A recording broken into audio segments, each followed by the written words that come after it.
दोस्तों नमस्कार। Share markets के डायनामिक बहुत फास्ट होते हैं। यानी शेयर मार्केट अपनी रूपरेखा को, अपने तौर तरीकों को बार बार चेंज करता रहता है। और उसकी जो नियामक संस्थाएं हैं, जैसे फॉर एन एग्जांपल इंडिया में शेयर मार्केट की नियामक संस्था है सेबी। तो सेबी भी शेयर मार्केट को, उसकी पल्स को पकड़ते हुए अपनी स्ट्रेटेजीज कि किस प्रकार से शेयर मार्केट को रेगुलेट करना है तय करती रहती है।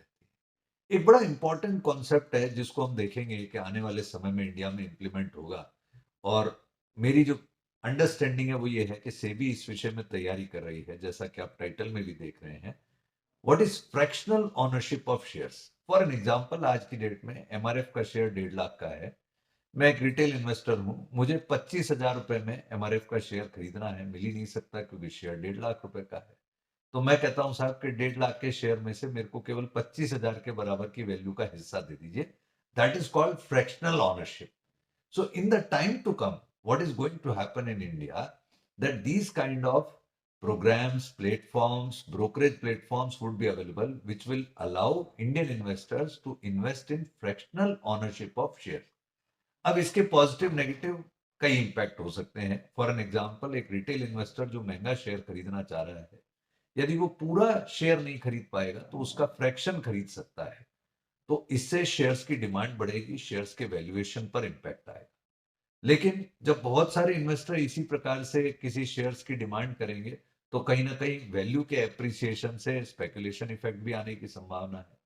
तो पॉजिटिव नेगेटिव हमेशा पक्ष किसी न किसी विषय में बने ही रहते हैं। लेकिन हाँ, जो एक अंडरस्टैंडिंग बनती दिख रही है वो ये कि अब वो दिन ज्यादा दूर नहीं है कि इंडिया में भी आपको fractional ownership of shares allow हो जाए।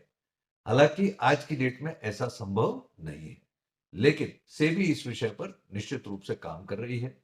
साथ ही साथ दोस्तों, रियल एस्टेट इन्वेस्टमेंट ट्रस्ट एक बड़ा इंपॉर्टेंट कॉन्सेप्ट है, जिसके अंदर एक प्रकार की fractional ownership of rented property लेने का concept as on date already India में अवेलेबल है। फॉर एन एग्जांपल, मुंबई में, दिल्ली में किसी की लोकेशन पर कोई प्रॉपर्टी है जिसका मान लीजिए आज की डेट में किराया एक महीने का आता है 50 लाख रुपए।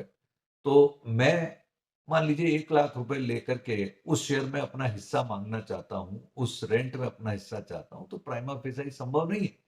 लेकिन जब आरईआईटी के थ्रू मैं इन्वेस्टमेंट करूंगा, रियल एस्टेट इन्वेस्टमेंट ट्रस्ट के थ्रू, तो मुझे भी उस प्रॉपर्टी के ओनरशिप का एक फ्रैक्शन मिल सकता है। तो जब ये कॉन्सेप्ट आरईआईटी में प्रिवेल कर रहा है जो as on date small sector में, तो कल यही चीज आपको शेयर मार्केट में भी देखने को मिलेगी। आपके क्या कमेंट्स हैं? पढ़ने के लिए उत्सुक हूं। Thank you. जय हिंद।